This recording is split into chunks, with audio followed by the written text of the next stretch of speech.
Je m'appelle professeur Tournesol Poisson. Tout ce que je connais, c'est l'eau et les fleurs. Et puis, je vis en ville. Je trouve que dans les villes, les ingénieurs et les gens en général, ou l'acceptabilité sociale, fait qu'un gaspillage d'eau est épouvantable. Même les poissons ont soif. Je vais vous donner un exemple chez moi.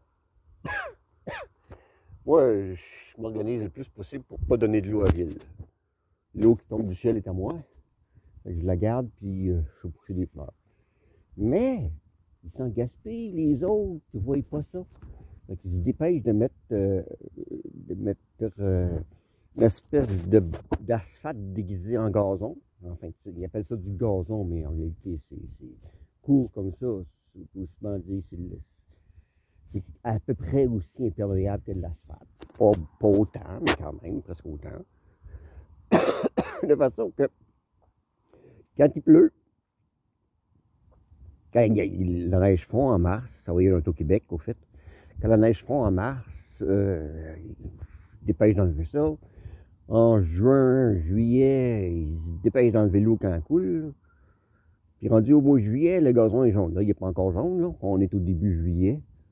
Checkez ça, dans 2-3 semaines, ça va être jaune, sauf ceux qui trichent et qui arrosent plus qu'ils devraient, peut-être. Je sais pas. Il y a de l'eau potable qui s'en va là-dedans pour arroser l'asphalte déguisé en gazon. Je voudrais pas être mal poli, j'appellerais ça peut-être de l'asphalte verte ou un produit imperméable vert. Voilà, c'est ça. C'est un produit imperméable vert. Toujours est-il que j'ai la chance d'avoir un machin comme ça, une bonne fontaine, puis il y a un collecteur d'eau de pluie, j'imagine ça s'appelle, je sais pas trop, parce que c'est juste un drain, on va dire un collecteur d'eau de pluie pluviale pour être à la mode, qui ramasse l'eau de au moins 3-4 terrains là-bas, là. En agriculture, même au Québec, en agriculture, on verrait ça comme une ressource. En ville, je ne sais pas si les mentalités, sûrement, ça va changer sûrement pas avant 2050, de manière c'est parti là. Mais toujours est-il que c'est une ressource. Et moi, j'essaie de voir comment la conserver. Parce que l'eau, là, je ne peux pas la produire. Tu sais, quand on dit que l'eau est usée parce qu'elle est sale. Elle n'est pas usée parce qu'elle n'existe plus. C'est pas comme l'oxygène. L'oxygène, oui, le O2 ou le CO2, mais c'est plus du CO2, c'est plus du O2, c'est d'autre chose, c'est du CH. OK. Mais l'eau, c'est de l'eau. Et pour casser de l'eau, ça marche. Ça s'appelle la photosynthèse ou ça s'appelle... je cherche le terme, en tout cas, en génie, là. Pour faire marcher des autos à hydrogène, en tout cas. C'est ça. Ouais, c'est tout simplement... Non, en tout cas, bref. Excusez. C'est que là, je me cherche une manière pour garder l'eau. J'ai 3 idées en tête. Je vous les soumets. Et vraiment, j'aimerais bien, si quelqu'un a d'autres idées, elles sont toutes bonnes. Bon, première affaire, je peux amener un fil électrique, ici. Puis mettre dans ce trou-là, quand il pleut, une swarm pompe. J'ai l'impression que c'est ça que ça va aboutir, parce que c'est tellement facile. C'est ça la solution de facilité. C'est la swarm pompe. Mais j'aime pas ça, parce que ça m'oblige à... Ah oui, c'est parce que je me cherche des exemples qui seraient reproductibles.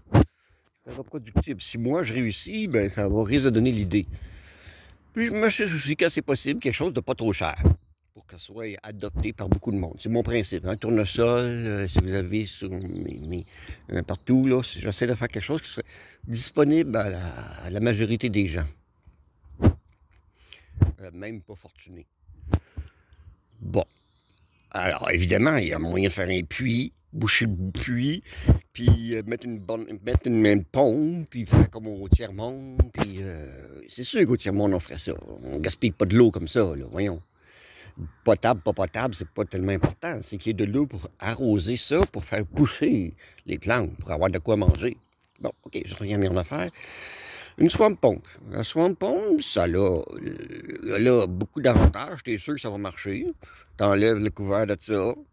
Tu y mets une swamp pompe. Mais là, la ville n'aimera pas ça. Puis les voisins non plus. Puis je les comprends un peu. La deuxième manière, c'est de prendre un tuyau de sécheuse en amont. À peu près, pour bien faire, là, vous remarquez ici que, bon, ça donne un peu plus haut, pas beaucoup plus haut, mais un peu plus haut. C'est de m'installer ici. Ouais, c'est pas pire, donc. Installer ici un tuyau de sécheuse, un tuyau noir de 4 pouces, peu importe, là. Je dis 4 pouces, ça peut être n'importe quoi, mais... Ah, ben non, s'il était de 2 pouces, ça serait plus discret. Ah, puis s'il était blanc, ça serait encore plus discret. Oh, je pense que je m'en viens de quelque chose, là. Ouais, puis là, rendu ici, à peu près, quand on est rendu assez loin pour être capable de capter l'eau, de dériver, mettre un petit degré, mettre un 45 degrés, puis l'amener là. Ce qui serait aussi une assez bonne idée. Ça aussi, ça dérange les voisins, ça va déranger la ville. C'est un peu comme les poules au milieu urbain, tu sais, ouais, les mentalités ne changent pas vite, mettons, c'est ça. Puis moi, ici, il faut que j'habite dans une tour, une cage à poules, là, de 15 étages, là. Non, moi, je n'irai pas là, ça, c'est sûr. Alors, ça a ses avantages, puis ses inconvénients, ici aussi. Ça va marcher, c'est juste monter assez haut. Ici, je suis même pas sûr qu'en le prenant là-bas, là, au bout, là, ça va marcher. Mais là, c'est pire, parce que les gens... Même ils n'ont pas l'aspect collectif, c'est ça qui est difficile. C'est un problème collectif dans une collectivité qui n'a aucun, à peu près aucun sentiment collectif. Ils ne se sentent pas appartenir à une collectivité. Dans le fond, le problème est fondamentalement là. Je suis en train d'oublier le troisième. Ah oui, puis j'ai pas le droit de mettre d'arbres plus proche de la rue. Je pense que j'ai mis à peu près le maximum que je pouvais faire sans avoir de contravention, là. Parce que l'idée, incluant le lotier qui est là, l'idée, c'est de rien perdre de l'eau ou en tout cas, le moins. Moi, j'en perds aucun, mais je ne demande pas à personne d'en perdre aucun. L'idée, c'est de perdre le moins possible l'eau pour ne pas contribuer aux inondations, pour m'en servir pour mon jardin. Et donc, ça me prend quelque chose. Ici, ce bas-ci, j'ai mis des graminées. Là, ici, j'ai mis du lotier pour empêcher l'eau de sortir du terrain. Puis partout, je m'arrange pour que l'eau tombe à terre lentement. Lentement. Tous les facteurs de temps sont tellement importants. Je ne sais pas encore fait. Là, on est en 2022, pour venir en 2024, 2025. Les ostriers, qu'est-ce que je dis là? Les hêtres qui sont là vont avoir poussé, des gros arbres. La vigne va avoir poussé, ça va ralentir encore plus l'eau. L'idée, c'est de ralentir l'eau. Là, je suis en train de tordre mes amélanchiers. Ça aussi, ça va contribuer beaucoup à ralentir l'eau. C'est toujours comme en forêt, toujours 3 étages. Une strate d'arbres, une toile d'arbres. OK? Donc ici, un érable, puis ici, il y a des mélangiers, puis ici, ça va être éventuellement d'autres choses. Je ne peux pas dire qu'ils ont l'air en forme, là, mais hêtres, en tout cas. Je voulais des hêtres. Des poiriers. Bon, première strate. Deuxième strate, ben, mettons la molène qui est ici, par exemple, ou le tournesol qui est là. Ou même les fougères. Puis troisième strate en bas, ben, un couvre-sol. Ici, j'ai mis du trèfle. Là-bas, je ne le vois pas d'ici, mais là-bas, il y a d'autres choses. Puis ici, c'est du lotier. Bon, donc, quand c'est possible, 3 étages. Évidemment, comme je vous disais tantôt, sur le bord du trottoir, c'est plus difficile parce qu'ils ne laissent pas mettre des arbres. Donc ici, j'ai mis des camérisiers. Ça ralentit beaucoup l'eau. Ça va, c'est pas pire. Et puis, j'ai commencé à mettre du bois de cèdre, en réalité, du bois raméal qui ne se décompose pas. Non, du bois de cèdre. C'est plus juste. Qui ralentit l'eau aussi. Bon, alors, donc moi, c'est sûr, mon problème à moi, il est réglé. Je n'envoie plus une goutte d'eau. Quand il pleut fort, là, comme il va pleuvoir cette semaine, il n'y aura pas une goutte d'eau dans le trou qui est là. Le trou qui est là, c'est un gaspillage. C'est un gaspillage, comme si on... Je me consomme, c'est à peu près comme si on jetait de la viande, là, tu sais. Voilà. La troisième, c'est installer un genre de bassin de rétention, de recueillir l'eau et de transporter l'eau après la pluie. Ça, c'est pas évident. Mais il m'est venu une idée cette semaine, et je vous la soumets humblement. C'est de prendre un ballot de mousse de tourbe. Mettons, il y a du 2,2 pieds cubes, il y a 3,8 pieds cubes. Bon, moi. Ah, ou plusieurs. 2 de 2,2 pieds cubes. Ah oui, ah, j'avoue, ça, j'achète ça. 2 ballots de 2,2 pieds cubes, mais on les laisse dans le plastique. On fait juste une ouverture pour que l'eau rentre dedans. Ça va pas être efficace à 100%. Mais on est sûr qu'il va y en avoir une bonne partie qui va rentrer dedans. Le problème que j'ai, c'est que ça, c'est très sec, hein. Il va falloir le mouiller. Ça fait bête à dire, mais c'est comme ça. Il va falloir le mouiller avant, dans son sac, avant qu'il pleuve, puis le mettre là, puis s'arranger pour que l'eau qui monte en amont rentre dans le sac le plus possible. Ça vaut la peine d'essayer. 2,2 pieds cubes, c'est pas trop pesant. Ça va.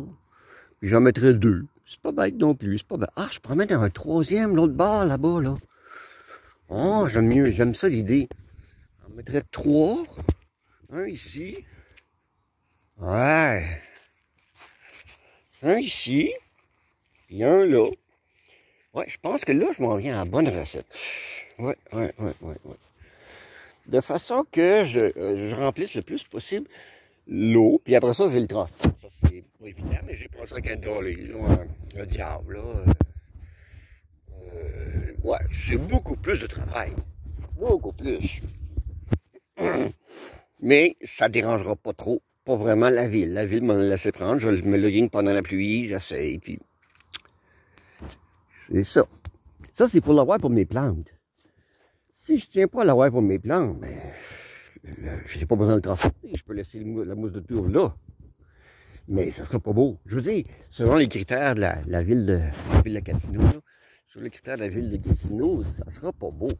Parce que ça va faire comme la bande de gazon qui installe entre le trottoir et le ciment dans les beaux quartiers. Mais à mon goût, à moi, pas au goût de la ville de Gatineau avec pensée pour des ingénieurs et tout ça. Des ingénieurs qui sont pas agronomes, c'est sûr. Enfin, bref, c'est ça. OK. Fait, vous comprenez que le problème n'est pas technique. Le problème est celui d'acceptabilité sociale et de cohésion dans un quartier. C'est plutôt ça. Parce que le plus simple, c'est sûr, c'est une swamp pump qui marcherait avec une petite batterie en bas. Puis, une batterie. Ah, j'ai pas pensé à ça. Une swamp pump à batterie. Ah, ça serait encore plus discret. Parce que vous comprendrez que c'est le problème de la discrétion là, qui est mon problème. Oh, j'avoue que j'aime ça, là. Une batterie, comment qu'on pourrait mettre une batterie dans de l'eau? J'allais dire que le plus simple, c'est une batterie chargée à l'industrie solaire, à l'énergie solaire.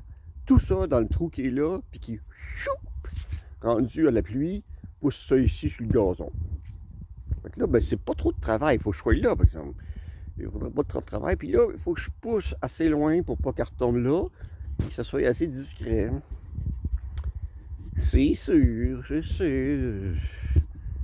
J'aime pas ça, désobéir aux lois. C'est pas une désobéissance. C'est personne qui a interdit de mettre une swamp pump dans un égout, là, mais... Ouais, on va arrêter là. Mais quand même, je réalise que... Ben, ce trou-là, j'ai la chance que je sois en face de chez moi. C'est juste à le boucher. C'est juste à le boucher sous la pluie. Là, ça va faire un bassin de rétention. L'eau va se ramasser ici. Puis d'installer là, exactement là, la mousse de tourbe, que je vais... Ah oui, attends, je pense que même un bac de tournesol, un bac de mousse de tourbe pourrait rentrer là-dedans, je pense. Les petits, là, 2,2 pieds cubes. Ce qui fait que je peux enlever le couvercle. Ah oui, je peux enlever le couvercle, mettre par-dessus le sac de 2,2 pieds cubes, puis ouais, puis voir venir, qu'est-ce que ça va donner. C'est pas bête, ça, j'avoue, là, que ça date, c'est la meilleure manière. Puis peut-être même un petit peu de mousse de tourbe à côté, mais à l'air libre, ou de ça, là, mettons n'importe quoi, qui va aider à rentrer dans le... Ouais. Je pense que là, je m'en viens avec quelque chose.